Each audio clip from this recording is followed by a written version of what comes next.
Мы сегодня находимся в образовательном центре «Школа больших возможностей» для детей-сирот и детей, оказавшихся в трудной жизненной ситуации, а также для выпускников детских домов. Образовательный центр был открыт, реализован недавно. Мы недавно ремонт сделали. С 1 сентября мы уже начали работать, существовать, где у нас обучаются дети. Образовательный центр находится у Симбаева, 198. Вот мы заходим в образовательный центр. Тоже мы создали все необходимые условия для обучения, чтобы дети могли комфортно учиться и могли приходить как к себе домой. Мы сейчас заходим, тоже мы деревья посадили, нам люди помогли. Всю условия, брусчатку мы тоже поменяли. Тоже режим работы образовательного центра, во сколько они до скольки. Шарин, здравствуйте. Здравствуйте. Да. Здравствуйте. Шарин, координатор центра «Школа больших возможностей». Как здорово, когда тебя встречают, оказывается.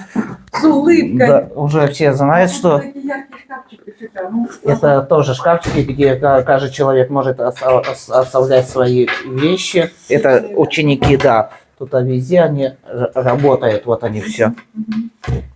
Вот у нас мы сейчас, это тоже вывес. Особенный проект, да? Это проектировал, Да, или вы сами? это моя идея была. Мы решили сделать как лофт-стиле, чтобы не вот это как государственное учреждение, а что-то такое нейтральное сделать. И везде у нас идет тоже логотип «Школа больших возможностей». Это для любой категории, куда может каждый приходить и обучаться. Мы заходим в кабинет, кабинет IT-информатика. Вот у нас, Начинаем со смайликов таких. вот у нас кухня тоже есть, тоже предусмотрена кухня. Здесь можно... Да, кофе, чай, да. Отлично. Вот здесь. А сейчас пустовато еще пока дети не... Нет, уже дети начали на втором А, учатся. на втором сейчас учатся. Это, да, вот кабинет информатики. Это тоже. Здесь тепло, хорошо. М. И сколько всего здесь посадочных? Здесь 12. 12. На втором этаже каждый кабинет вместимость по 11, по 12 человек. Это именно для IT-программирования, именно сейчас информатика, это все. И именно делали для этой информатики IT. Компьютер все новое. Здесь какие-то образовательные программы есть, да, по каким-то направлениям? Конечно. Это общая программа на всех? Нет, разные программы. Есть у нас английский, немецкий, кыргызский, русский, IT-направление. Ну, это изучение языков и IT. Да, IT-программирование, IT-информатика у нас по разным направлениям. По окончании вы даете какой-то Сертификат. Ага. Сертификат. Мы сейчас будем проходить аккредитацию по общеобразовательной, и вот этот сертификат международного уровня будем получать. Тоже мы работали с IT-специалистами, и тоже какие компьютеры нужны, какой дюйм нужен, какая конфигурация какая нужна. Здесь везде стоят 27 дюймов, i7 компьютеры именно для IT, чтобы мы могли делать проектирование, дизайн, веб, разработка, различные направления. Обучение сколько длится? Обучение длится 3 месяца. Но если же человек желает дальше продолжить, улучшить качество свое именно образования, то он может дальше продолжать. Возраст какой? Возраст получается от 12 лет до 19 лет. Ну, хорошо, здесь хорошо, светло, светло. Хороший экран, Мы в таком комфортном сделали, и чтобы ребенок чувствовал. И все зависит от образования, от педагогического состава. Какой педагог будет, такие дети будут приходить учиться. Важно не оттолкнуть ребенка от образования, а привлечь, чтобы этот ребенок своих друзей мог сюда приглашать. Педагогов, получается, вы тоже сами? Мы тоже нанимаем и работаем, да. Да. Сколько всего у вас педагогов? По идее у нас педагогов 4. Пойдемте, я вам сейчас покажу английский. Это у нас тоже именно, получается, камеры. Это мы следим, что безопасность. Отлично. Вот, Да. смотрите, Это у нас ученики приходят, это ведомость тоже мы ведем учет. Да, Это, у вас везде вот такие журналы. Это хорошо. Да, но В молодежном доме. Но не без этого. В данный момент это контроль успеваемости, контроль учебы, это важно. Это получается, вот мы пишем, вот сегодня получается 23 ребенка только ходят. Это тоже, это начало открытия проекта, это тоже намного лучше, да. То есть Да. здесь нет никаких мертвых душ, ребята сами приходят и, да. Отлично. Салфатка, здравствуйте. Вот. Это, Женщины обязательно должны вот, быть в это таких у нас центрах. туалет. Тепло. Смотрите, да, но у нас сейчас перегородки будут делать. Вы на это не смотрите, перегородки. Мы сейчас вот эти металлические уголки тоже поставили, тоже. Получается, мы сейчас благоустраиваем, делаем. И раковины тоже 2 есть. Да. Ну, то есть это без этого, конечно. Да. Мы тоже у нас есть и библиотека, русский язык, кыргызский, английский. Здесь еще библиотека есть? Да. Вот. А вы не для библиотеки где берете? Тоже есть доноры, покупаем. Вот английский. Сейчас тут занятия. Да, вот занятие. Здравствуйте. Это ваш преподаватель, которого вы хвалили? Да. А здесь это кабинет русского кыргызского языка. А у нас преподаватели.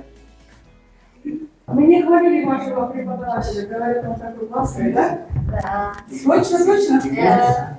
Интересно с ним, да?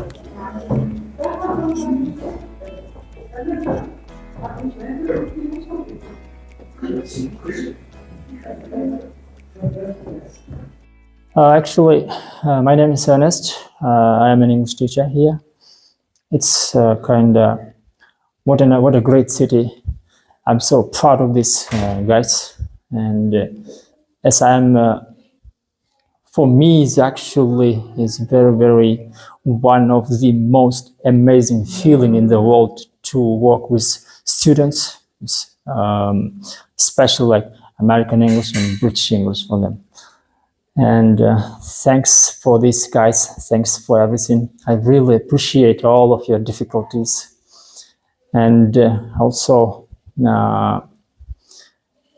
this methods or like pedagogical experience is one of the amazing, wonderful job, or every talent or every skill it takes, even every minute, every second that you can get from students. I cannot say I am one of the best teacher in the world, because students can teach me, not me. And even my colleagues, my students can teach me how to be a experienced professional, not only teacher, just a man in the world. Это у нас русский язык, русский кыргызский, тоже дизайн специалистами тоже разрабатывали, это можно QR-код заходить. Это Чингиз Айтматова, Александр Сергеевич Пушкин. Бессмертный народ всегда языке. Да. И здесь и они могут им писать и онлайн в Zoom работать. Это для всех в новом формате мы сделали. И чтобы вы понимали, здесь все новое. Свежо во всем, да. И даже вот в этих вот портретах на стене. Вот. Очень важные слова. И вот они неразрывны. 2 языка. Кыргызский. Как Владимир Ленин говорил, учиться никогда не поздно. Да. А тоже у нас надпись. Если ты можешь это предоставить, ты можешь это достичь. Здесь у нас библиотека. Вот, вывеска есть у нас везде. Библиотека. Библиотека, да? Да. То есть здесь правила такие, что можно взять, почитать, посидеть. Он только здесь может почитать, с собой не берет. Вот, пожалуйста, здесь есть все техническое. Вот, это наши доноры, которые нам эти книги подарили. Это, получается, L-Card, получается, разные компании, которые нам предоставляют возможность и помогают с учебниками. И на любой вкус, какой вы захотите, да, вот, получается, да, разные книги по заказу. На разных языках, да? Конечно, да. У нас есть Чингиз Айтматова, Манас есть. будь лучшей версией себя. Те мы книги просто выбирали хорошие, чтобы не как в Ну школе. вот вы, Игорь, сами какие испытываете чувства от того, что у вас это получилось сейчас, в образовательный центр? Может быть, это еще вас сподвигает еще к каким-то новым целям? Нет, как говорится, учиться никогда не поздно, и что-то применять новые навыки и знания никогда не поздно в любом возрасте. Еще раз хочу сказать, я сам без образования, и я как понял, что образование, оно всегда в любом возрасте пригодится, и всегда важно что-то реализовывать и показывать примеры. И важно, все зависит от педагогического состава, как он будет обучать детей. Важно заинтересовать детей, чтобы ребенок приходил как к себе домой, чтобы ребенок здесь мог чувствовать себя в безопасности и мог получить то знание, которое родители никто ему не даст. Это ноутбуки, они могут и онлайн читать, и в электронном виде читать, и в формате так мы создаем условия, чтобы ребенок чувствовал. И иной раз, если ребенок не хочет учиться, он может сюда пойти почитать, выпить стакан воды, отдохнуть, да. И тоже под каждый кабинет наши специалисты, партнеры сделали такой дизайн именно в каждом кабинете, чтобы комфортно, в стиле. Это при поддержке Бакайбанк. Есть доноры, которые нас поддержали, и сегодня мы реализуем. Если я увижу результат, то мы откроем еще 2 таких филиала, именно не только здесь, но в пригороде дать возможность, чтобы дети могли дальше и учиться. Нужно деньги вкладывать в любые проекты долгосрочные, чтобы не вот эти одноразовые конфеты купили и все, а конфеты сидят, а что дальше? Вот мы тоже огнетушители, безопасность тоже предусмотрели, чтобы везде должно быть. Руководитель проекта, именно Центр школы больших возможностей. У нас есть дети ОВЗ, сотрудники, это русский язык. Получается, дети, попавшие в трудножизненные ситуации, дети-сироты, получается, дети полусироты, список управления социального развития тоже у нас, мы работаем. И личные дела учеников, выпускники детские дома, IT-программирование. Ну, короче, по разным направлениям. Вы здесь координатор. Координатор проекта «Школа больших возможностей». Да. Что входит в ваши обязанности? Полностью управление, полностью набор детей, занимаемся набором детьми, полностью безопасности, все то, что касается школы больших возможностей, мне касается. Вы чувствуете какую-то заинтересованность, что у детей горят глаза, когда они сюда приходят? Да. Особенно недавно начали английский язык, курс.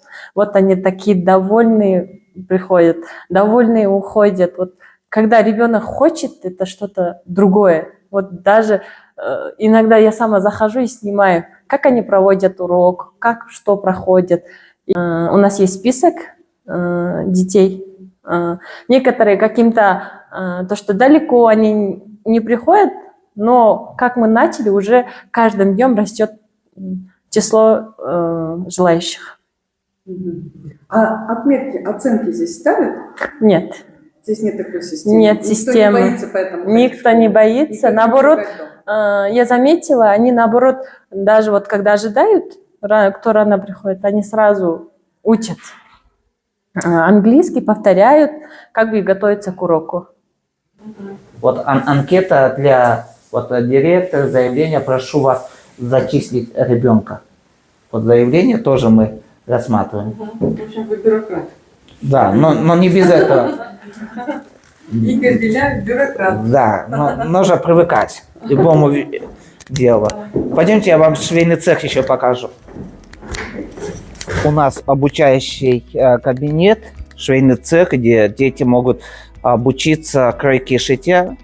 То есть это тоже вот в рамках этого? Это в рамках образовательного центра, и создали возможность, чтобы каждый желающий ребенок может выбрать ту иную профессию, кто-то на английский, кто-то на IT, а кто-то швейное направление, где могут они тоже обучиться, в последующем трудоустроиться и могли самостоятельно уже зарабатывать. Мы только начинаем. Сейчас мы сейчас газ уже подключаем. Даже уже вот ножницы есть для кроя и шитья, пожалуйста. Вот, и Подготовки все. Манекены. Вот, пожалуйста. Сколько здесь машинок? Получается 18. 18. 18-17. Мгм. Мгм. И еще вот немножко по отбору. Как вы отбираете? Вот? Ну, или это предпочтение вы- самих Смотрите, молодых людей? каждый ребенок, он сам выбирает ту профессию, ту специальность, на кого он бы хотел учиться. Кто-то английский, кто-то IT, кто-то математику, кто-то на швею, и мы это даем возможность право выбора, но условия такие, что дети-сироты, выпускники детских домов, семьи трудной жизненной ситуации, дети, оставшиеся без попечения родителей, дети с ограниченными возможностями, они бесплатно здесь учатся, повторяю, бесплатно. И мы, соответственно, требуем соответствующие документы, что они действительно с такой иной категории, и они могут выбрать профессию и дополнительно учиться. Они могут после школы приходить или первую, или вторую смену и проходить определенные курсы по кройке, шитья, по разным направлениям. И мы даем возможность, и мы набираем педагогический состав углубленным, чтобы именно подход индивидуальный был. Не просто, что набрать 50 детей нужно, как в армии, указка. Нет. Важно, если у ребенка не получается, надо ему подсказать, помочь, объяснить, как это все делается, да, как это поднимается, чтобы ребенок... Это уже реально профессия. в руках, да? Да, и ребенок может, не выходя из дома, брать заказы и уже шить вот эту одежду и зарабатывать.